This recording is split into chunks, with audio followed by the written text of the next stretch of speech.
Allosaurus versus Carnotaurus. I was thinking of making an Allosaurus versus T-Rex video, but what's the point? It's like putting the fat school bully against the 90-pound science geek. So I chose Carnotaurus instead, the meat-eating bull, as a more balanced opponent. Allosaurus lived 150 million years ago during the late Jurassic period. The name Allosaurus means different lizard. He's just different, guys. Carnotaurus lived in South America during the late Cretaceous period, around 70 million years ago. So these two dinosaurs never actually met.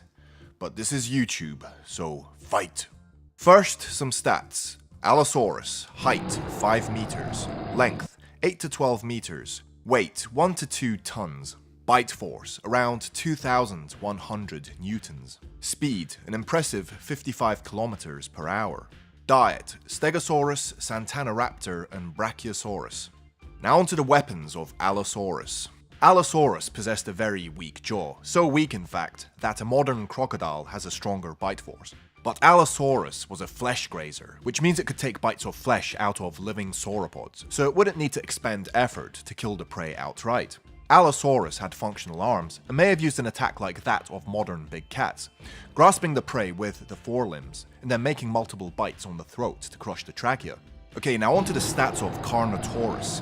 Height 4 meters, length 9 meters, weight 1 to 2 tons, bite force 3,400 newtons, speed an impressive 56 kilometers per hour. Diet: small prey but also sauropods. Now onto the weapons of Carnotaurus. Well, his arms were useless, but at least he can camouflage, right? No, I'm kidding. Carnotaurus had useless arms, but possessed razor-sharp horns and an insane headbutt. Rivaling individuals may have fought each other with quick head blows, by slow pushes with the upper sides of their skulls, or by ramming each other head-on, using the horns as shock absorbers. Carnotaurus had decent eyesight. The proportionally small eyes were situated in the upper part of the keyhole-shaped eye sockets. The upper part was slightly rotated forward, probably permitting some degree of binocular vision. Now onto the advantages of Allosaurus in this battle. Well, he was larger and heavier. Allosaurus could have used his bulk to push around Carnotaurus, but not only that, he possessed more functional arms, which could have been used to hold down Carnotaurus to take bites out of the neck. Paleontologists accept Allosaurus as an active predator of large animals. There's dramatic evidence for allosaur attacks on Stegosaurus, including an Allosaurus tail vertebra with a partially healed puncture wound that fits a Stegosaurus tail spike. Allosaurus also took down huge sauropods, albeit perhaps in groups. Okay, now onto the disadvantages of Allosaurus. Allosaurus had a very weak bite. By using jaw muscles only, it could produce a bite force of only 800 to 2,200 newton, less than the values for alligators, lions, and leopards.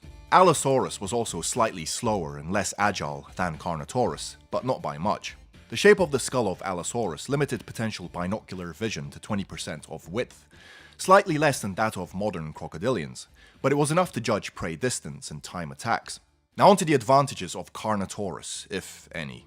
While he was maybe slightly faster and more agile, François Thérien and colleagues found that the biting force of Carnotaurus was twice as high as that of the American alligator, which may have the strongest bite of any living tetrapod. So yes, Carnotaurus definitely has a stronger bite force. Carnotaurus could also deliver vicious ramming attacks using its head. Now onto the disadvantages of Carnotaurus. Well, once again, his arms were useless, just useless. If Carnotaurus was held down by Allosaurus, then the fight would be likely over. Carnotaurus was also smaller and lighter, and perhaps had less experience hunting larger animals. But Robert Bakker claims Carnotaurus mainly fed upon very large prey, especially sauropods, so you never know. Okay, let's fight! Carnotaurus and Allosaurus slowly circle each other. Allosaurus goes in for the kill, sprinting towards his enemy with jaws wide open. But the agile Carnotaurus steps out of the way and headbutts Allosaurus. Allosaurus almost falls to the ground, but regains his balance and delivers a slashing bite to Carnotaurus' side. Slowly bleeding out, Carnotaurus becomes slower and weaker, until Allosaurus finally grapples Carnotaurus to the ground using his claws. Carnotaurus keeps thrashing around until he goes limp.